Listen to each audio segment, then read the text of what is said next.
তাদের মানবাধিকার সংগঠনগুলো দিয়ে তন্ন তন্ন করে নাকি শাপলা চত্বরে কতজন শহীদ হয়েছে তারা খুঁজে পায়নি। আমি সুস্পষ্টভাবে বলতে পাই, ঢাকার আশেপাশে রাজধানীতে যে গোরস্থানগুলো আছে, সেই গোরস্থানগুলোতে যদি যারা সেখানে গোরস্থান পাহারা দেয় এবং কবরের কাজ করে, তাদের কাছে যদি সঠিকভাবে খবর নেওয়া হয়, তাহলে 5ই মে কি ঘটেছিল, কতজন ভাইকে সেদিন গুম করে হত্যা করা হয়েছিল, সেটি সঠিক হিসাব পাওয়া যাবে।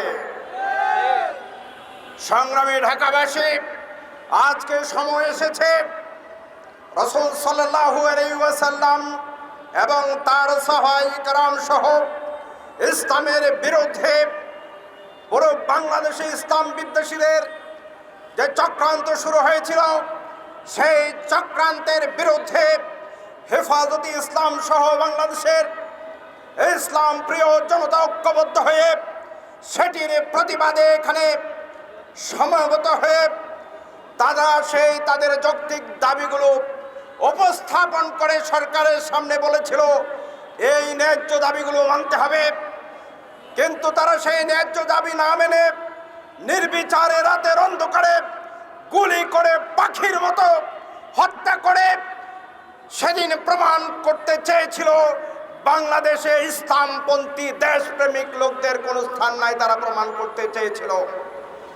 কিন্তু সেই দিনে বাংলাদেশের মানুষের বুকে যে ক্ষোভের দানা বেঁধেছিল ইসলাম বিদ্বেষীদেরকে রুখে দেওয়ার জন্য, সেদিন যে শক্তি সামর্থ্য চিন্তা পরিকল্পনা আমাদের বুকে আমরা ধারণ করেছিলাম, সেটির অংশ হিসাবে এই 24শে জুলাই যে বিপ্লব সংগঠিত হয়েছে, সেটি কিন্তু সেই সাপ্তাহের 5 মের একটি অংশ এবং সেটির চূড়ান্ত বিস্ফোরণ হচ্ছে 24-এর এই গণ আন্দোলন এবং গণ অভ্যুত্থান।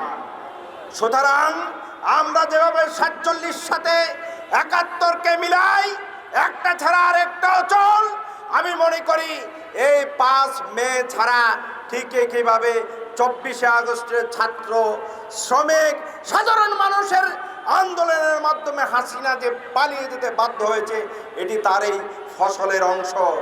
সংগ্রামী বন্ধুগণ, সুস্পষ্টভাবে আমি বলতে চাই, বর্তমান সরকারের উচিত যে কবরগুলোতে সে সময়ে যারা দায়িত্বরত ছিল তাদেরকে যদি নির্ভয়ে যদি তাদের জবানবন্দি নেওয়া হয়, তাহলে কোন কবরে কত লোক সেদিন কবরস্থ করা হয়েছে তার সঠিক দলিল পাওয়া যাবে। 2 নাম্বার, এটির পরে আমার পূর্ববর্তী বক্তা আমাদের সংগ্রামী সাবেক সভাপতি দেলোয়ার ভাই বলেছেন সরকারিভাবে সেটি গ্যাজেট প্রকাশ করতে হবে, সরকারিভাবে শহীদ ঘোষণা দিয়ে তাদের পরিবারের ভরণ পোষণের দায়িত্ব রাষ্ট্রকে নিতে হবে। 3 নাম্বার হচ্ছে সুনির্দিষ্টভাবে যারা অপরাধী হিসেবে পুলিশ কর্মকর্তা সেই সময়ের এবং আওয়ামী গং হাসিনা সহ যারা জড়িত ছিল, অবিলম্বে তাদেরকে গ্রেপ্তার করতে হবে। গ্রেপ্তার করে তাদেরকে এমন শিক্ষা দিতে হবে বাংলাদেশের স্বাধীনতার সার্বভৌমত্ব বিরোধী এবং ইসলামের বিপক্ষে যায় এমন কোন কর্মকাণ্ড করার জন্য কেউ আগামী দিনে আর দুঃসাহস পাবে না। সর্বশেষ এই কথা বলতে চাই, বিএনপির ভাইরা আজকে বলছেন আমরা জুলাইতে এটা করেছি ওটা করেছি। আজকে সুস্পষ্টভাবে জাতির সামনে একটি জিনিস প্রকাশ করতে চাই, আমাদের পূর্ববর্তী বক্তা অনেক কথা বলেছেন। মরহুম প্রধানমন্ত্রী বেগম খালেদা জিয়া সেদিন রাতে তাদের নেতা কর্মীদেরকে নির্দেশ দিয়েছিলেন সবাই মিলে এই শাপলা চত্বরে হেফাজত কর্মীদের সাথে বাংলাদেশের তৌহিদি জনতার সাথে একীভূত হয়ে তাদেরকে সাহায্য করো। কিন্তু সেই দিন আমরা কোনো বিএনপির কর্মীদেরকে দেখি নাই।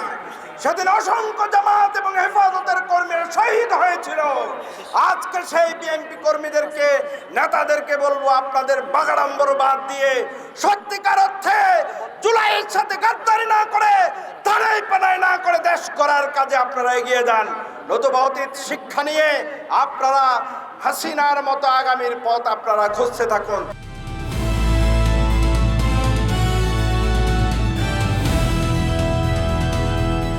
দিনাজপুর টিভি, মানুষের জীবনের কথা বলে।